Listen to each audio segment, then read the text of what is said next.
My fellow Ambazonians, it's been a long time I address you live via Facebook.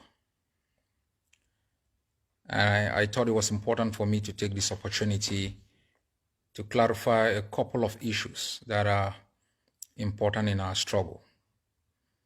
I also want to send my best wishes to the Biafran people as they go through difficulties in the wake of the kidnapping of their leader.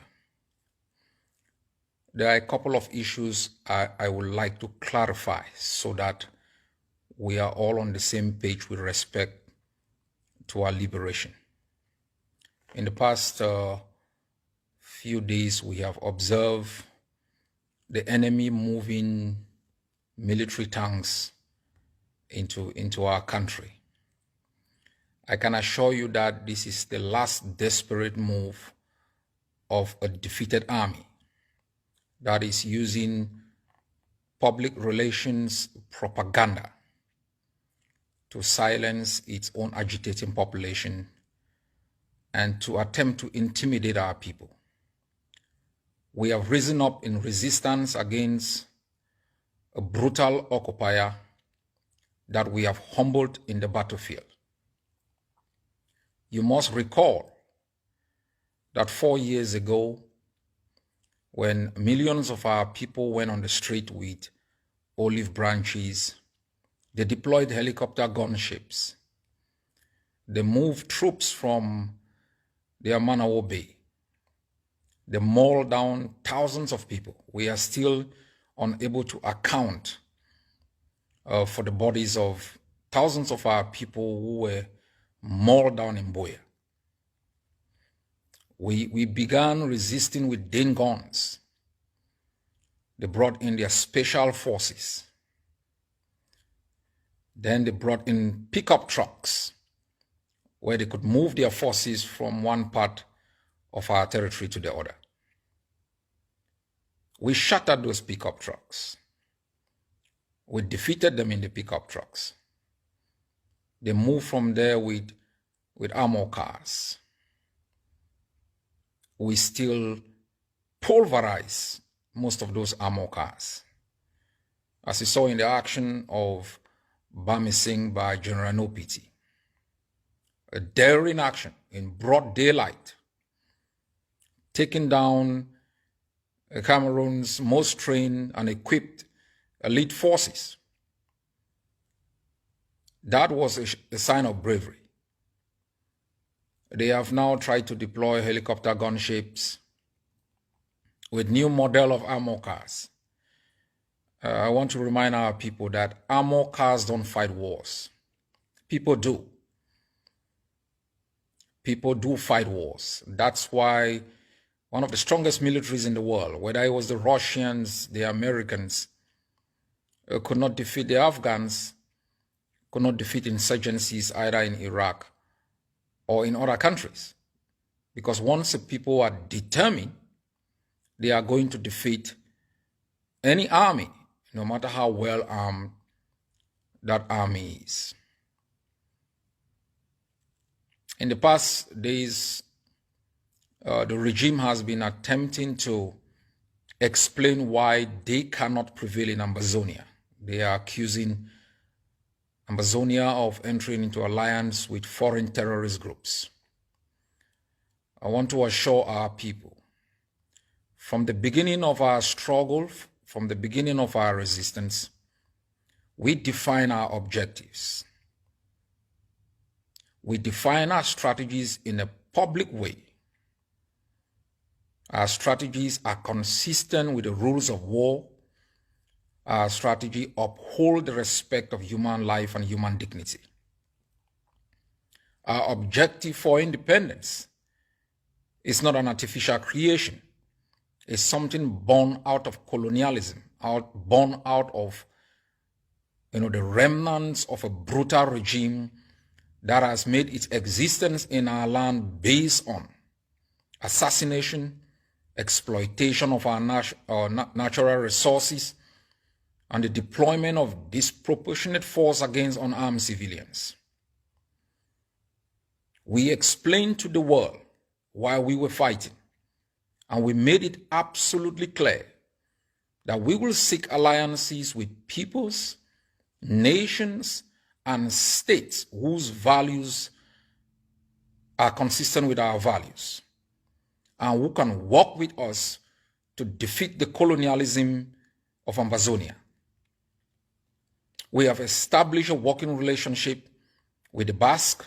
We have held public meetings with the Basque. Our representatives, including the Vice President of the AGOVC, Secretary of State, have been able to visit and address the Basque Parliament. This year we entered into an alliance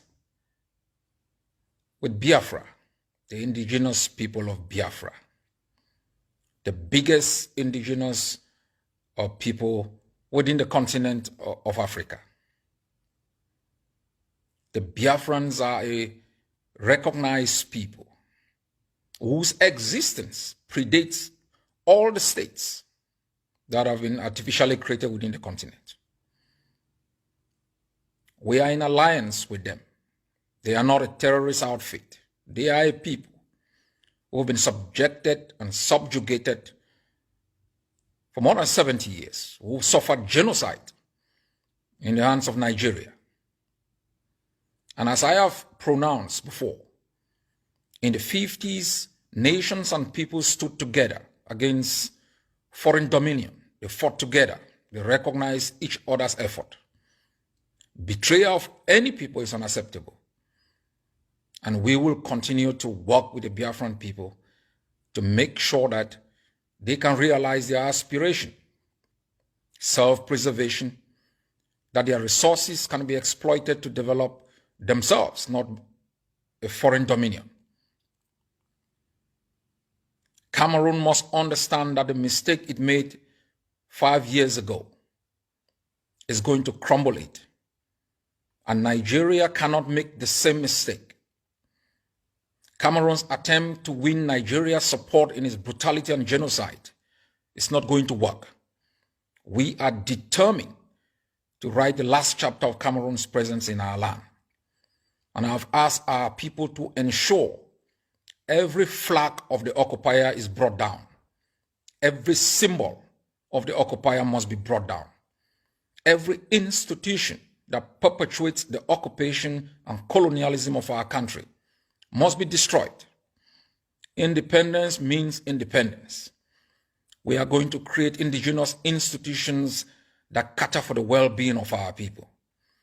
When we say we are free, it means we have erected our own educational foundation, that we have our flag, our own anthem, that we are able to create an economic model that is able to sustain our people, creating a judiciary that is going to uphold the principles of justice, fairness, in the protection of our people.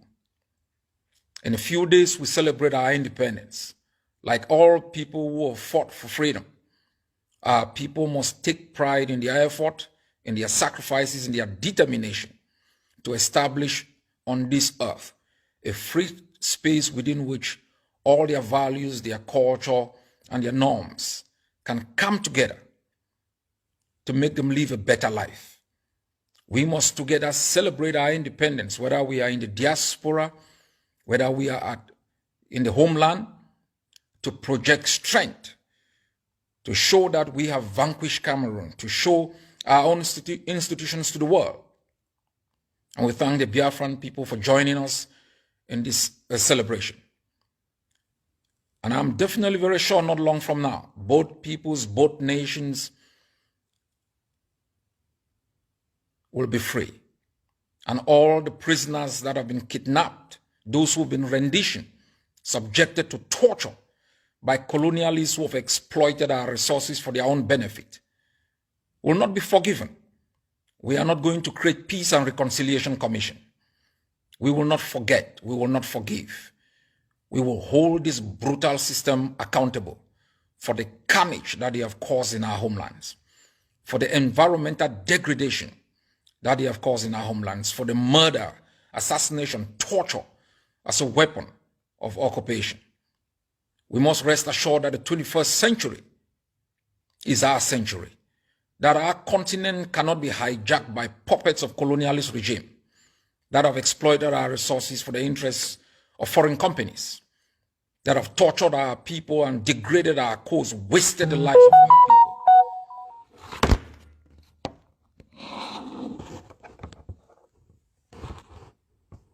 Be rest assured that a new Africa is in the making. An Africa for African people. That we will be able to have access to our bounties. That our human resources will not be shipped across the Mediterranean. That people will not take flight away from our shores to develop foreign countries. The same enslavers that 400 years ago took our forebears into captivity and have implanted within our continent puppets that have continued to perpetuate the colonialist political, social, and economic systems. We must fight to be free. We must sacrifice to be free. Some of us will not be around to enjoy that freedom. Some of us will not be out to see the day that we will be free. But we will be proud wherever we may be that we've made a huge contribution to a free country.